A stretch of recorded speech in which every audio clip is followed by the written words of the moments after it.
Even though postmodern and modern Western drama frequently expresses anti-religious sentiments, it also unknowingly becomes a catalyst for renewal of faith to those who identify as non-religious. Seems contradictory, doesn't it? But let me explain. Drama, prior to the Enlightenment era, has a grand narrative of human relationship with any entity that is classified as gods, even those that are seemingly anti-religious or critical of religion, although this is few and far between. This all changes when the Enlightenment era starts.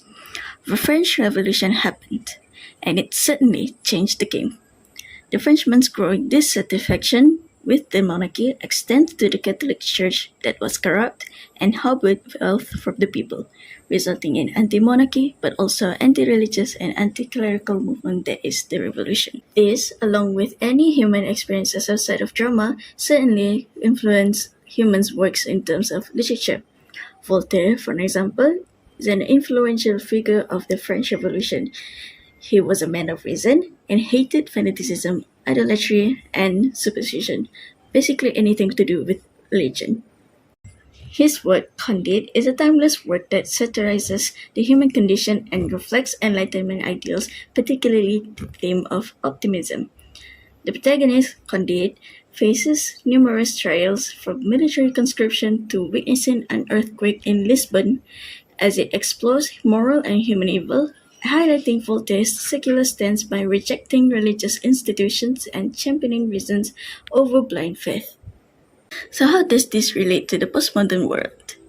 Anti-religiousness carries over from then to now. If anything, there was a boom in anti-religiousness in every single aspect of human life currently.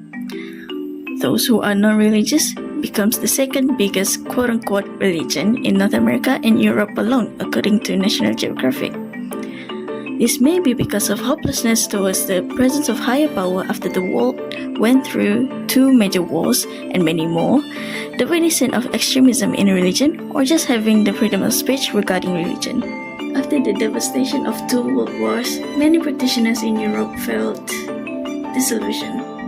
For them, it was difficult to believe unaware, omnipotent, sympathetic God could exist after humanity had experienced such death and brutality on a global scale. The church's thinking regarding a powerful yet benign figure way up in the clouds watching over men just didn't hold up.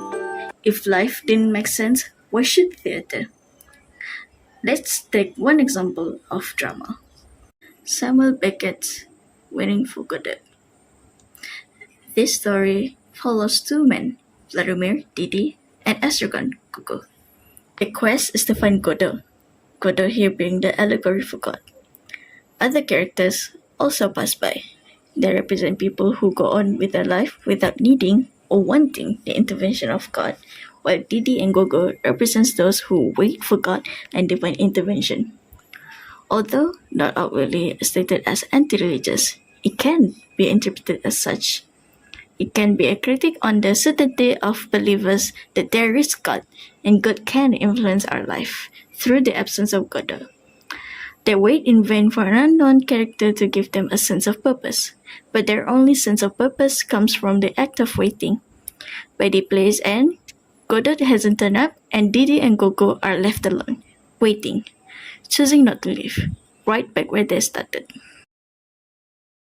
This is a great example of an atheist outlook on life expressed in literary work. This must mean that the postmodern world is truly done with religion, right? Well, I disagree. Why? Existential questions. What are those? These are questions asked when questioning about your existence. Whether that involves God or not is subjective from people to people. These questions are also abundant in postmodern works alongside anti-religious sentiment. For example, in some movies like Fantastic Mr. Fox, who am I? And how can a fox ever be happy? in some narrative-driven games like Detroit Become Human, Decide who you are. An obedient machine. Or a living being. Endowed with free will. in some TV shows like Star Trek The Next Generation, What is he? A machine. Is he? Are you sure? Yes. You see, he's met 2 of your 3 criteria for sentience, so what if he meets the 3rd? Consciousness in even the smallest degree. What is he then? heck, even in some memes. Why are we still here? Just to suffer. By the way, the sci-fi genre is rich with these questions. But, for now, we focus on the 2023 Barbie movie.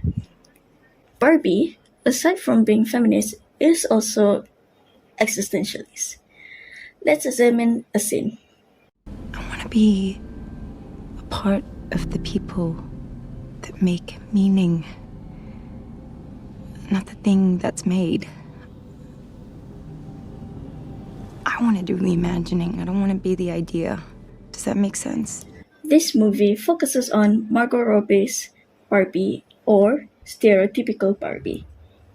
In this scene, she is wondering what her purpose in this life is when compared to other Barbies, such as Dr. Barbie or President Barbie. There is even a whole soundtrack about this, which also plays in this scene. This question is often and still asked. Who wouldn't question why we were made? Going back to Waiting for Godot, it also poses an existential question. Does God truly exist? And does God actually have influence over us? And I'm not focusing on the answer. I'm focusing on the presence of the questions itself. Why do I want to highlight the presence of these questions? For that, we need to turn back time to when drama was first made. Ancient Greece is when theater was first made. Yes, dramas were used as a tool to worship the god Dionysus. But almost all ancient Greek plays that survived, especially tragedies, pose existential questions, such as what is the limit of human capability?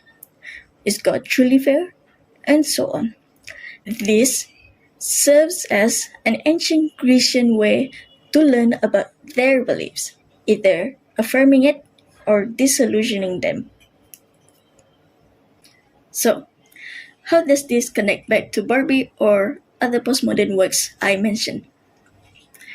These existential questions serve to be a mode for the audience or consumers in general to contemplate about their life, about their relationship with God, and anything pertaining to faith. These questions can also be found in real life events, especially now after what's been happening in Gaza. What makes them so brave in the face of disaster? What gives them so much strength? And most importantly, how do they still believe in God that so far has made no move to save them? So what's the answer to these questions? I don't know.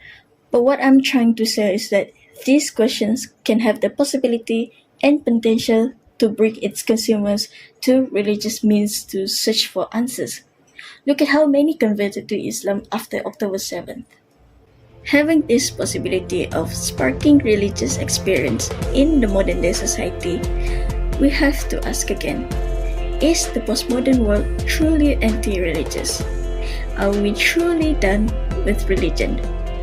Or are we in some sort of renaissance for religion? As evident in the prediction provided by Pew Research Center from 2010 to 2050, the number of those who are Muslims will be near to equal to the number of those who are Christians around the world. For the non-religious, that is, atheists, agnostics, and others, though they may increase in countries such as the United States and France, they will overall decline in number in the world's total population. These increasing numbers of those who identify as religious might be from existential questions that are brought up in contemporary media and also real-life events.